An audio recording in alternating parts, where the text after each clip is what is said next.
Opinion: Trump tariff, its impact on India. On July 30, President Donald Trump imposed a 25% import duty on imports of goods into the U.S. with effect from August 1, 2025. Not content with the stiff duty, he has also vaguely announced stiff penalty for India daring to import oil and arms from Russia in defiance of his and NATO's stance of boycotting all trade deals with Russia for not ending its 3-year-old war with Ukraine. He had given dark hints that such penalty along with tariff could be as high as 100 on the three defiant nations India, China, and Brazil. In 2025, bilateral trade between the two nations reached $186 billion, with India enjoying a trade surplus of $44.4 billion. India exported $86.5 billion worth of goods and imported $45.3 billion. In services alone, it recorded a surplus of $3.20 billion. In the face of such a massive trade deficit, President Donald Trump was itching to up the ante. It is not as if the US was having trade deficit only with India. On the contrary, the United States has always had an overall trade deficit. This means the country imports more goods and services than it exports. In 2023, the U.S. goods and services trade deficit was $773.4 billion, according to the U.S. Bureau of Economic Analysis (BEA), with services surplus of $288.2 billion coming to its rescue to cut the massive deficit from import of goods of the staggering order of $1,061.7 billion. This is what has rankled the POTUS.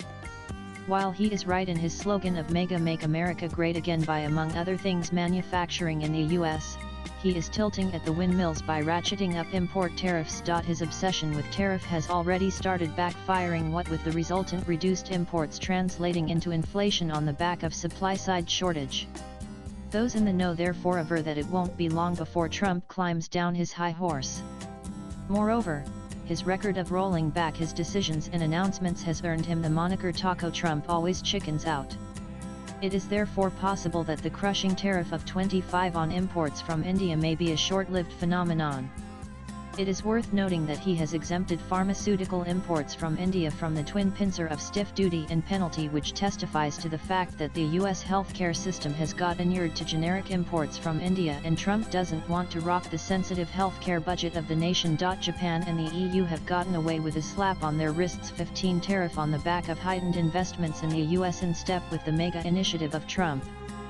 However, the hastily cobbled up U.S. trade deals with Vietnam, Japan, and the EU are beset by confusion regarding timing, implementation, and investment conditions, so much so that they are labeled flimsy napkin deals by some. The devil is in the detail.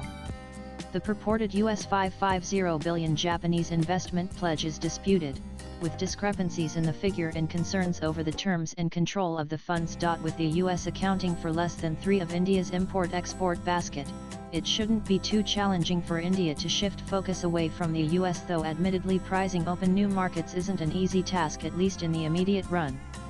India simply cannot dump Russia, which has been a more reliable ally in the matter of supporting India and supply arms. Oil imports from Russia have surged to 36% from about 3% in the pre-Ukraine war era. Besides cheaper prices, the gravitas is the rupee trade agreement that cushions India from the excessive dependence on the greenback. As for the US insistence on India opening up its markets for its farms, especially dairy products, the Indian government cannot be faulted for protecting Indian farmers from the deluge of imports from the US. Already the Indian farm sector is not doing well, with a population employed in it of the staggering order of 46, contributing a shade more than 16% of the Indian GDP. It is simply not possible to cast them to the wolves. No country should allow itself to be held to ransom on the food front, which could well happen when hostilities break down. Iraq had to enter into oil for wheat deals, including with India, when the US choked it of food, including baby food, in its relentless desire to bring the then President Saddam Hussein to his knees. Furthermore, India is rightly insisting on feed certification as a bargaining chip, knowing pretty well that the US will not be able to furnish one, because it is well known that the cows in the US are also fed with the slaughterhouse wastes, namely bones, blood, and feather. Swipe left for next video. In short, India shouldn't succumb to Trump's high-pressure tactics. Its repost should be Mega Make India Great Again by asking US manufacturers to set shop in India. FDI any day is better than unchecked imports. The writer is a senior columnist. He tweets Smerlid Heron. Views expressed in the above piece are personal and solely those of the author. They do not necessarily reflect NEWS18's views. Latest blogs